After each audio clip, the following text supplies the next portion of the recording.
Welcome, and thanks for joining us for this MOVUS training session. In this session, we're going to run through the dashboard login and log out process. To log into the Machine Cloud dashboard, you first need to receive a welcome email from your organisation admin. This is normally the person who has set up the MOVUS Machine Cloud dashboard for your organisation. The welcome email, like this one here, will provide you with your email address and organisation name and is required for you to set up your password by clicking this button. Once you've done so, you can log into your Machine Cloud dashboard using your email address, password and organisation name. To log out, use the drop-down menu located here and select the Log Out button. If you need to reset your password, click the Forgot Password link here.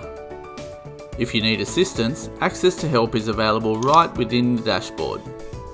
Thanks for watching, and we hope this video has helped you get to know your MOVUS system a little better. For more information, continue watching our MOVUS University videos.